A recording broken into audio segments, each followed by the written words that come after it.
हम तो चाहते हैं मुख्यमंत्री जी, अब बचा क्या है। एक तो बिहार गरीब राज है, लूट के ये अधिकारी खा रहे हैं, भ्रष्टाचार कर रहे हैं। ईडी और सीबीआई का भी केस है, लेकिन सरकार में है, केंद्र की भी सरकार, इन्हीं गठबंधन की सरकार है, तो कुछ होना जाना है नहीं इन अधिकारियों का। तो ईडी और सीबीआई भी सुस्त पड़ी हुई है। अगर ईमानदारी से जांच हो जाए तो कोई बचने वाला नहीं है। अब आप देखिएगा, हम चाहते हैं कि इस सरकार में कोई अपने बेटे, कोई अपना दामाद, कोई अपने पति, तो कोई रिश्तेदार को रेवड़ी और मलाई बांट रहा है। हम चाहते हैं मुख्यमंत्री, जब तो कुछ बचा नहीं, एक समर्पित जमाई आयोग का आप बना दीजिए।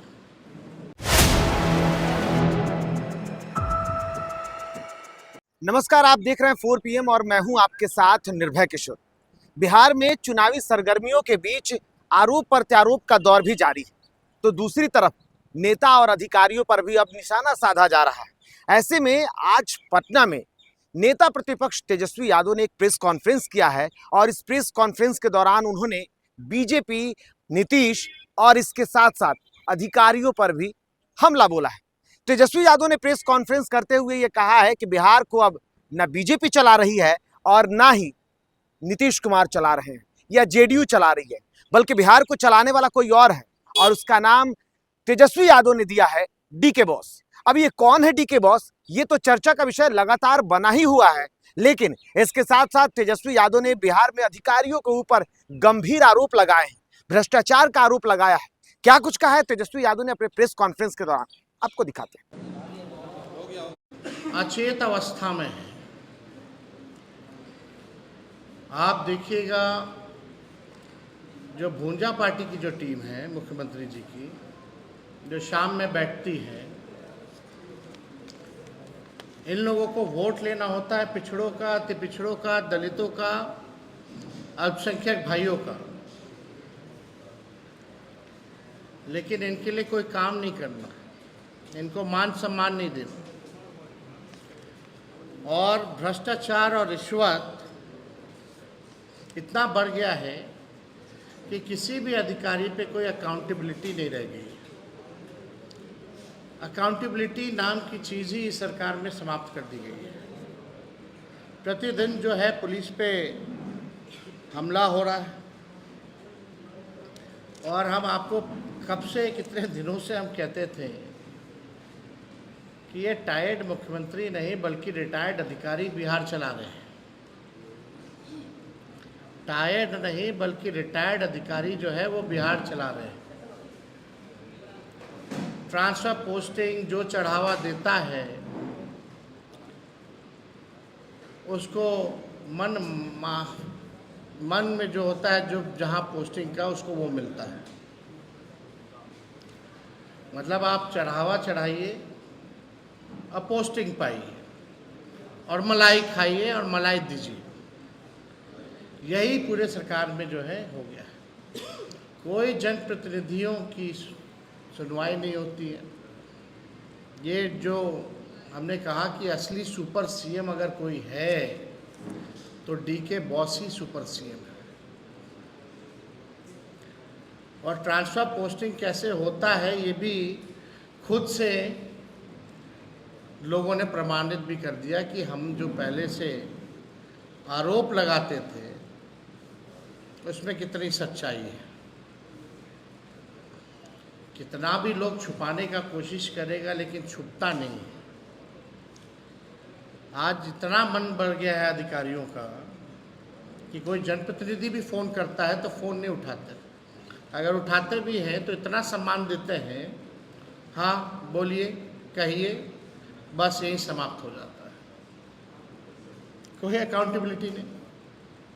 बल्कि चीफ सेक्रेटरी ने कई एक बार जिला प्रशासन से लेके सभी अधिकारियों को, चाहे विभाग के हों या जिला में हों, सबको पत्र लिखा है कि जनप्रतिनिधियों का कॉल आए, कोई बात हो तो उनको उचित सम्मान और उनकी बातों पर कार्रवाई होनी चाहिए, सुनवाई होनी चाहिए, लेकिन कोई सुनवाई और कोई कार्रवाई नहीं होती है।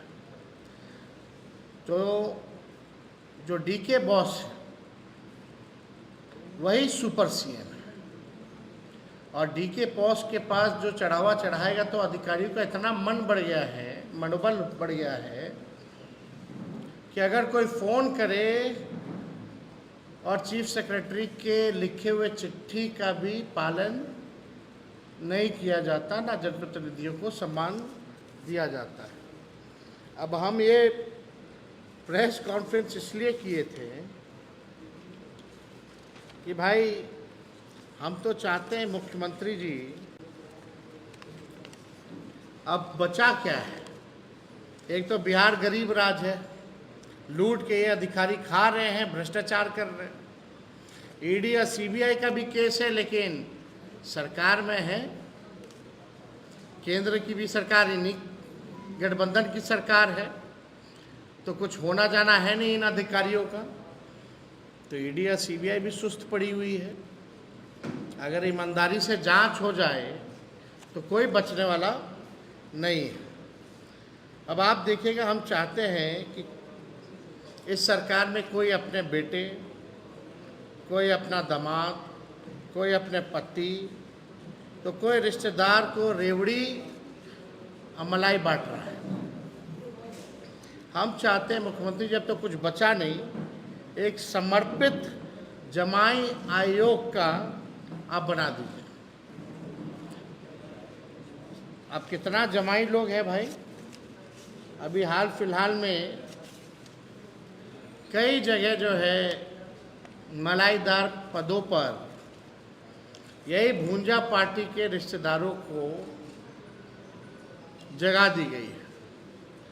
और यही नहीं, सुप्रीम कोर्ट में भी कार्यकारी अध्यक्ष की 2 पुत्री हैं, उनको भी जो है बिहार सरकार के तरफ से ग्रुप ए पैनल काउंसिल जो है बनाया गया है। मतलब जिस वकीलों का 20-20 साल तक एक्सपीरियंस होता है, उसको भी ये नहीं मिल पाता ये पद। और माननीय वर्किंग प्रेसिडेंट जो जनता दल यूनाइटेड के हैं, उनकी दोनों बेटियों को सुप्रीम कोर्ट में एडवोकेट ऑन रिकॉर्ड के पद से नवाजा गया। क्या बिहार भर में और कोई वकील नहीं है जिसका तजुर्बा इन लोगों से ज़्यादा है? और हम तो चाहते हैं, जानना चाहते हैं, सुप्रीम कोर्ट में बड़ा भारी भारी केस देखा जाता है, खजानों की भी लड़ाई होती है, भ्रष्टाचारियों की भी लड़ाई होती है। हर एक मुद्दे पे, आरक्षण जैसे सवाल, गंभीर सवाल पे बहस करना पड़ता है। क्या ये लोग सक्षम हैं?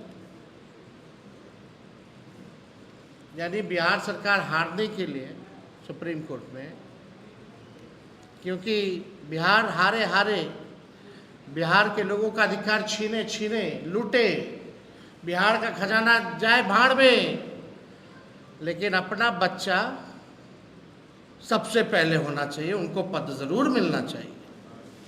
अभी हमारे पास नोटिफिकेशन है सुप्रीम कोर्ट का, हम बच्चियों का नाम नहीं लेना चाहते हैं, ये आप सब लोग देख सकते हैं क्या मलाई और रेवड़ी जो है बांटा जा रहा है।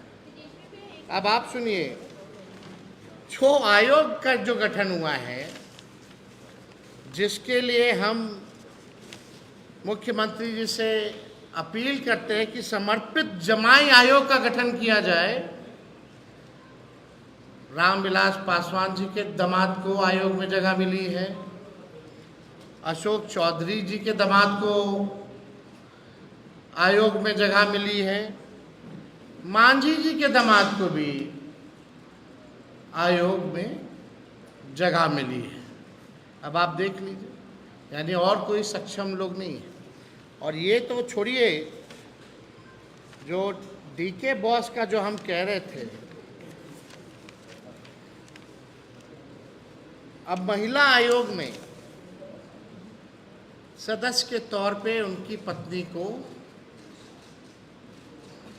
बनाया गया है और कैटेगरी है गैर सरकारी यानी शिक्षाविद।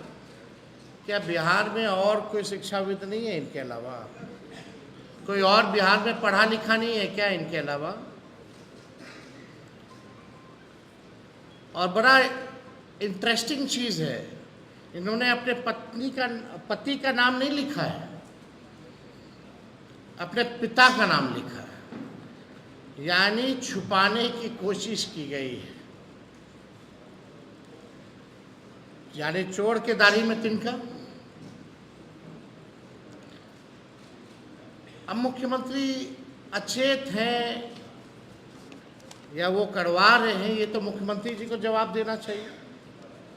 जो दलित विरोधी लोग हैं, जो अति पिछड़ा विरोधी लोग जो है, जो अल्पसंख्यक विरोधी लोग हैं, आज पूरा वही वैसे ही सोच के लोग जो है सचिवालय पे कब्जा कर चुके हैं।